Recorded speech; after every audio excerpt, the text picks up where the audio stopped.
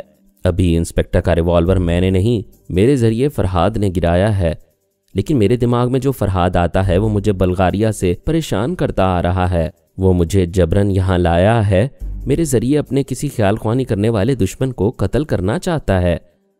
یہاں اس شہر میں خیال خوانی کرنے والا ہمارا فرحاد علی تیمور ہے۔ اس نے تمہیں آج ہی دیکھا ہے۔ بلغاریہ سے تمہیں ٹریپ کر کے لانے والا کوئی دشمن ہے اور وہ خود کو فرحاد ظاہر کر رہا ہے۔ پھر آئی جی نے انسپکٹر سے کہا، یہاں جو فائرنگ ہوئی اور بندے ہلاک ہوئے ہیں ان کے خلاف تھانے میں رپورٹ درج کرو کہ چند نامعلوم دہشت گرد ایک غیر ملکی لڑکی کو اغوا کر کے لے جانا چاہتے تھے۔ پولیس کی کاؤنٹر فائرنگ سے کچھ بدماش ہلاک ہو گئے ہیں۔ یہ نوجوان بے قصور ہے، اسے جانے دو۔ سرفراز شکریہ ادا کر کے فرمونا کے ساتھ جانے لگا۔ آئی جی نے سوچ کے ذریعے پوچھا، مسٹر فرحاد ابھی میں نے اس نوجوان کو بے قصور کہا ہے اور اسے جانے کی اجازت دے رہا ہوں، کیا آپ نے یہ فیصلہ میرے دماغ میں کیا ہے؟ میں آئی جی کے پاس تھا۔ دشمن ٹیلیپیتھی جاننے والا کافور خان کے ذریعے یہ جانتا تھا کہ ارسلان نامی شخص ہی فرحاد ہے، اور اب مجھے آئی جی اور دوسرے پولیس والوں کے ساتھ دیکھ کر یہ نہ سمجھ سکا کہ میں ہی وہ ارسلان ہوں۔ وہاں جو کچھ ہو رہا تھا اس دوران میں خاموش رہا تھا تاکہ دشمن میری آواز اور لہجے سے مجھے ارسلان کی حیثیت سے نہ پہچان لے۔ وہ یہ جانتا تھا کہ فرحاد ہی ارسلان بن کر مرجینہ کی زندگی میں آیا تھا اور آج بھی پشاور شہر میں موجود ہے۔ البتہ اب وہ خود کو سرفراز کہہ رہا ہے اور حسین فرمونا کا محافظ بنا ہوا ہے۔ میں نے آئی جی سے کہا، میں نے ہی آپ کی زبان سے یہ فیصلہ سنایا ہے کہ سرفراز بے قصور ہے۔ آپ موجودہ فائرنگ کے سلسلے میں اسے تھانے اور پولیس کے چکر میں نہ ڈالیں۔ انسپکٹر سپاہیوں کے ساتھ جائے واردات کی طرف گیا۔ میں نے آئی جی کے ساتھ شہر کی طرف جاتے ہوئے کہا، ابھی فرحاد صاحب نے مجھے بتایا ہے کہ انہوں نے فرمونا کے خیالات پڑھے ہیں۔ اس لڑکی کے ساتھ بڑے پریشان کن حالات پیش آتے رہے ہیں۔ یہ لڑکی ہمارے لیے قابل احترام ہے۔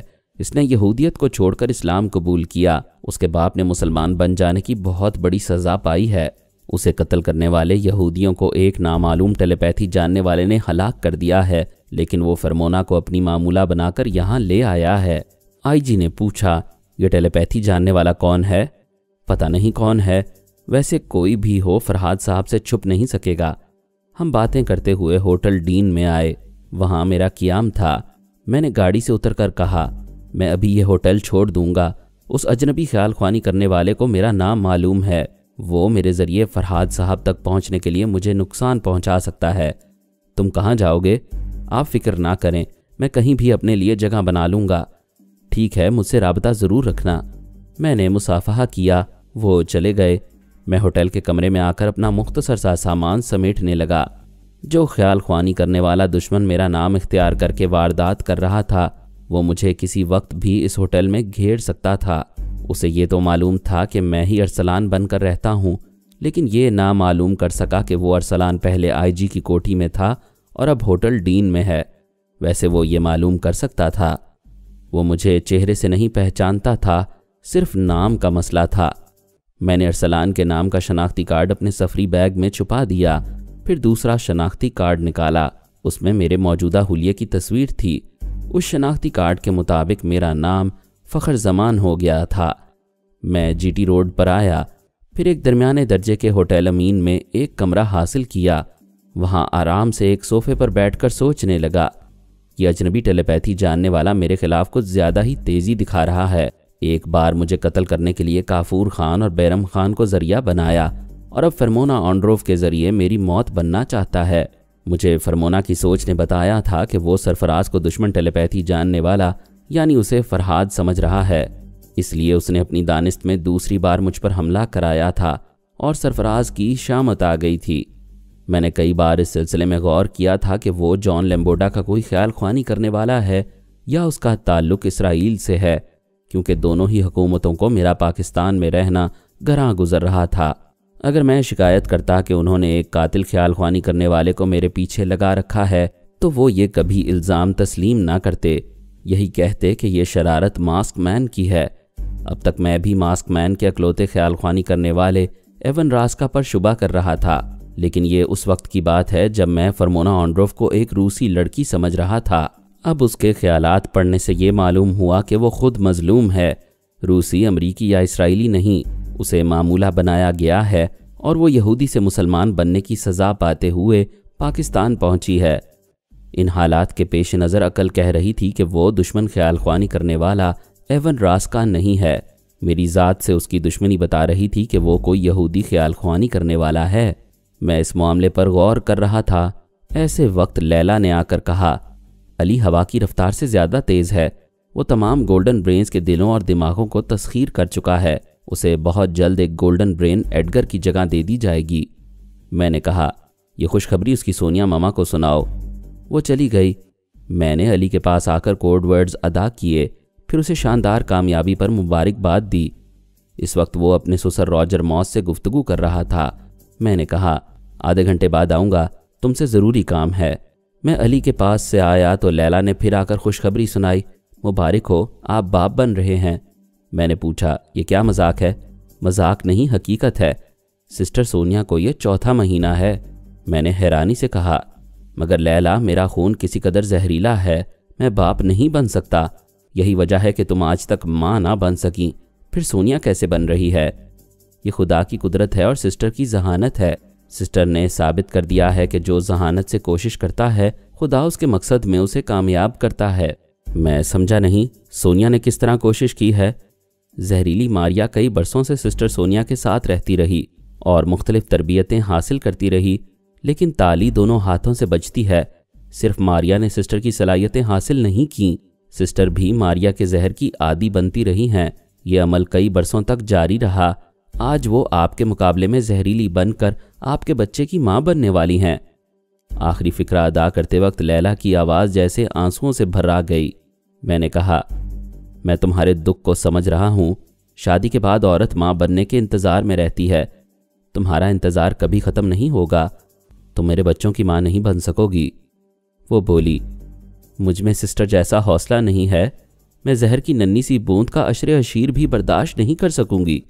سسٹر کو تو یقین تھا کہ وہ زہر کو شکست دے دیں گی، مجھے یقین ہے کہ یہی کوشش میں کروں گی تو یہ سراسر خودکشی ہوگی۔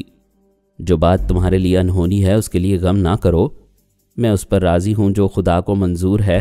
آپ کو ابھی سسٹر کے پاس جانا چاہیے، میں پھر آؤں گی۔ وہ چلی گئی۔ میں نے سونیا کے پاس آ کر کوڈ ورڈز ادا کیے۔ وہ بابا فرید واسطی مرحوم کے حجرے میں فرش پر 2 زانو بیٹھی ہوئی تھی، ابھی عبادت سے فارغ ہوئی تھی۔ میرے آتے ہی وہ سر جھکا کر شرمانے اور مسکرانے لگی۔ میں نے کہا، مجھے یقین نہیں آ رہا ہے سونیا۔ وہ کچھ نہ بولی۔ میں اس کے خیالات پڑھنے لگا۔ لیلا نے درست کہا تھا کہ وہ ماریا کے ذریعے اس حد تک زہریلی ہو گئی تھی کہ اب میرے بچے کی ماں بننے والی تھی، اور مجھے یہ بات آج معلوم ہوئی کہ بابا فرید واسطی مرحوم نے اپنی زندگی میں پیشین گوئی کر دی تھی کہ اس کا بے وفا محبوب اسے جیون ساتھی کے طور پر ملے گا، اور میں اسے حاصل ہو چکا تھا۔ یہ بھی انہوں نے فرمایا تھا کہ سونیا 2 بار حجرے میں آئے گی، ایک بار 6 ماہ کے لیے جب وہ ماں بنے گی، دوسری بار 6 دن کے لیے جب وہ اپنی زندگی کی آخری سانسیں ختم کر رہی ہوگی۔ سونیا ایک ایسا زندہ جاوید کردار ہے کہ اس کی موت کا تصور کرنے کو بھی جی نہیں چاہتا، لیکن موت برحق ہے، ایک دن سب کو ہی فنا ہونا ہے، وہ بھی ہو جائے گی۔ فی الحال یہ خوشی کا مقام تھا کہ اس کی گود بھرنے والی ہے۔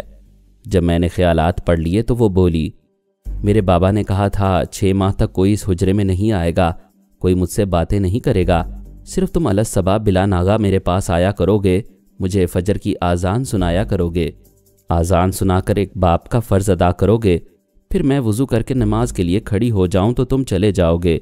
بس اتنی ہی مختصر سی ملاقات کی اجازت ہے، پلیز اب چلے جاؤ۔ میں اپنی جگہ دماغی طور پر واپس آ گیا۔ ہوٹل کے کمرے میں گہری خاموشی تھی،